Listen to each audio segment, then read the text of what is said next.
Hello,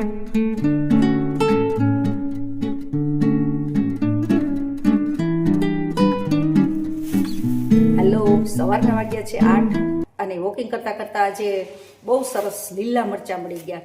એટલે આખા વર્ષની આપણે આની કાસરી બનાવવાની છે. આપણે કિલો મરચાં સવારમાં એકદમ સરસ તાજા હતા એ તો એ લઈ આવ્યા છીએ અને એની આપણે કાસરી બનાવવાની છે. આની લાલ મરચાંની પણ આપણે કાસરી કરી શકીએ. તો આવો ચાલુ કરીએ. મરચાંને ધોઈને કોરા કરી રાખ્યા છે. તો આવો કેવી ક્વોલિટી લેવાની એ આપણે ચેક કરશું. આ મરચાં છે ને કાસરી માટે કડક લેવાના હોય છે. અણી એકે ભાંગેલી ના હોય એવા અને થોડા કડક એવા મરચાં આપણે અહીં લીધા છે, જેને આપણે ચીરા કરી અને ટુકડા કરશું. તીખા મરચાં હોય તો કાસરી વધારે સારી થાય છે. તીખાશ હોય તો જ એનો ટેસ્ટ આવે છે. મોરા મરચાંની પણ થઈ શકે. અને અહીં છે ને એ લાલ મરચાંની કરેલી છે. પરમ દિવસે એણે આવી રીતે મરચાં સુધારીને રાખ્યા હતા, 7 કલાક પલાળ્યા હતા અને આવી રીતે કાલે એને કાઢેલા છે. તો બીજા દિવસે આખો દિવસ રાખ્યા બાદ આ 1 દિવસ પછી આ લાલ મરચાંનું આ રીતે આટલા સુકાઈ ગયેલા જોવા મળે. અને હજી આને તડકો આપવાનો બાકી છે. લગભગ 2 દિવસ તડકાની જરૂર પડશે. જેવી રીતે આપણે આ મરચાંની કાસરી કરીએ છીએ ને એવી જ રીતે લાલ મરચાંની પણ આપણે કરી શકીએ. મરચાંને આપણે આખા પણ રાખી શકીએ, વચ્ચે ચીરો પાડી અને આખા પણ રાખી શકાય છે. કટિંગ કરેલા મરચાંમાં લીંબુ અને નિમક નાખ્યા બાદ 8 કલાક એને રાખી મૂકવાના હોય છે, પછી જ એને બહાર કાઢવાના હોય છે. આ સિઝન છે ને મરચાંની સિઝન છે. ખાસ કરીને એ પાક ઉપર આવી ગયા હોય છે, કડક હોય છે. એટલે આ સિઝન દરમિયાન જ મરચાંની કાસરી ખૂબ સારી થાય છે. હાથ તીખા ના થાય એ માટે ગ્લવ્સ અથવા તો જે જબલા કોથળીઓ આવે છે એ પહેરીને પણ આપણે કટિંગ કરી શકીએ. મરચાં છે ને એની નસો અને બિયા એમનેમ રાખ્યા છે. જો તીખા જોઈતા હોય ને તો આપણે એમ જ રહેવા દઈશું, અને તીખાશ જો ઓછી જોતી હોય તો આપણે બિયા અને નસ એને દૂર કરીને આપણે કાપીને એની કાસરી કરી શકીએ. અહીં આપણે તીખાશ જોઈતી હતી એટલા માટે એને કાપીને એમ જ રહેવા દીધા છે. એવી જ રીતે આ લાલ મરચાંમાં પણ રાખેલા જ છે. આને પણ આપણે કાઢીને બનાવી શકીએ કાસરી. લાલ મરચાંની પણ એવી જ રીતે કરી શકીએ કાઢેલી.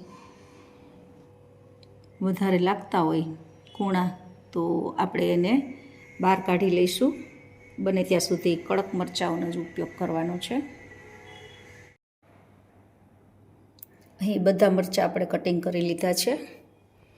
અને આટલા મરચાં છે ને એ થોડાક સોફ્ટ જેવા હતા, એ અલગથી વાપરવા માટે કાઢી લીધા છે. અને અત્યારે તો માર્કેટમાં છે ને અલગ અલગ કેટલા પ્રકારના મરચાં આવે છે, લીલા, લાલ, કોઈ પણ મરચાંની થઈ શકે છે. અને મરચાં ખાસ છે ને દળવાળા લેવાના. આ લાલ મરચાં હોય ને એ એકદમ કડક અને દળવાળા લેવાના. આ પ્રકારે મરચાં લઈ અને કટિંગ કરી લીધું છે. અને આપણે હવે એમાં લીંબુ અને નિમક ઉમેરશું.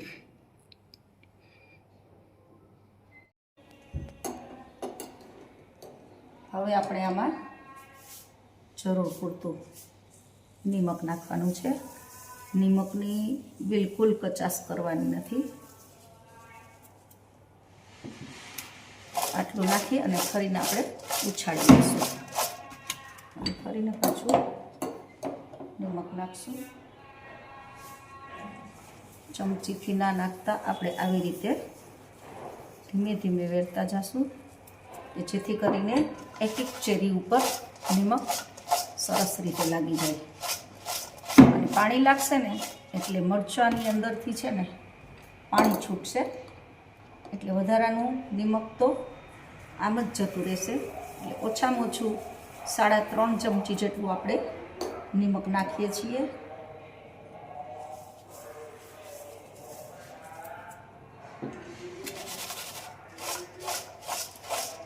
મોટા વાસણમાં જ લેવાનું, એટલે આપણે આવી રીતે ઉછાળી શકીએ.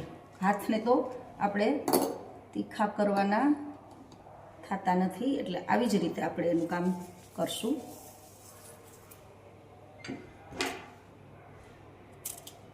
એક મોટું લીંબુ છે એ આપણે નાખશું.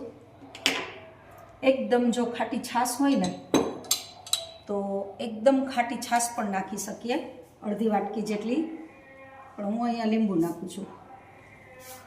ફૂલ રસવાળું લીંબુ છે, નાના હોય તો 2 પણ નાખી શકાય.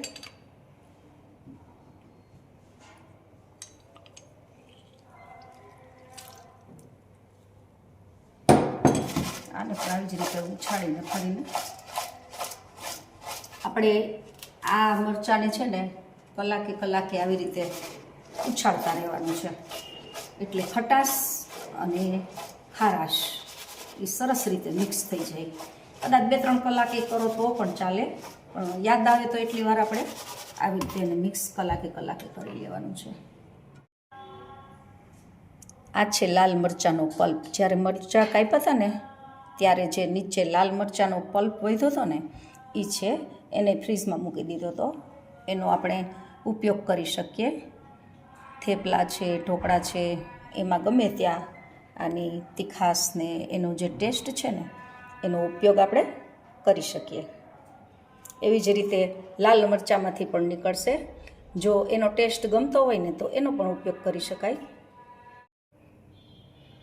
ચાલો, કાસરી તો બની જાય, પણ પ્રશ્ન એ નથી કે ક્યારે ખાવી. ઘણાને આ પ્રશ્ન થાય.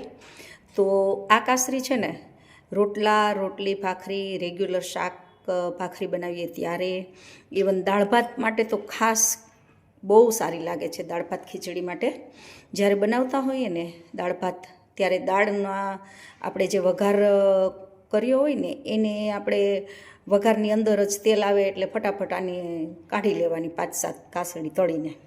એવી જ રીતે આપણે એનો ઉપયોગ કરી શકીએ.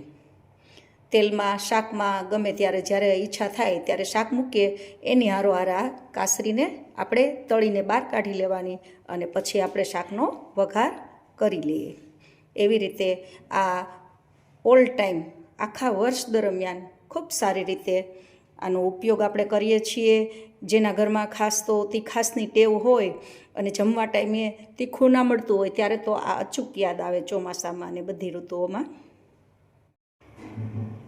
ચાલો, આ કઈ રીતે તળાય છે એ પણ આપણે જોઈ લઈએ. આ ગુવારનું શાક વઘારવાનું છે. આ નાનું કુકર છે, એની અંદર આપણે તેલ આવી જાય છે ને પછી આપણે આ નાખીએ. કાસરી નાખશું. જો એકદમ ફૂલી છે, જેવી ફૂલે ને એવી તરત જ કાઢી લેવાની. ફૂલી ગયા બાદ આપણે તરત જ કાઢી લીધી છે. જો આટલો સરસ ફૂલીને સરસ થઈ છે આ કાસરી. આને આપણે હવે જમવામાં ઉપયોગમાં લઈ શકીએ. આ કાસરીનો ફાયદો એ છે કે પાપડ, અથાણા ખાવાની ડૉક્ટરે મનાઈ કરી હોય ને તો પણ આપણે આ કાસરીને ઉપયોગમાં લઈ શકીએ. ટેસ્ટ પ્રમાણે આપણે આનો ઉપયોગ એના બદલાનો કરી શકીએ. અથાણા પાપડ ખાવાની ના પાડી હોય પતિ પત્નીમાંથી બંનેથી એકને, તો ઝઘડા થતા હોય કે અથાણા પાપડ માટે કે કેમ શેકો નથી ને હેલ્થ માટે ધ્યાન રાખવું પડતું હોય. તો એવું તો આપણે જમવા ટાઈમે થતું જ હોય. તો આ કાસરી એના માટે ખાસ ઉપયોગમાં છે. તડકે આ સૂકવી હતી, થોડી વાર તડકો આવ્યો હતો અને પછી જતો રહ્યો, છતાંય 5-6 કલાકમાં આટલી સરસ સુકાઈ ગઈ છે. અને જ્યારે ભીની હતી ને ત્યારે પેપરની ઉપર આવી રીતે આ કાગળ ઉપર 2-3 કલાક રાખી દીધી હતી એટલે નીતરી જાય. અને પછી આ રીતે કાસરી 5 કલાકમાં તો સરસ સુકાઈ ગઈ છે. અને આને હજી સૂકવવા મૂકી છે.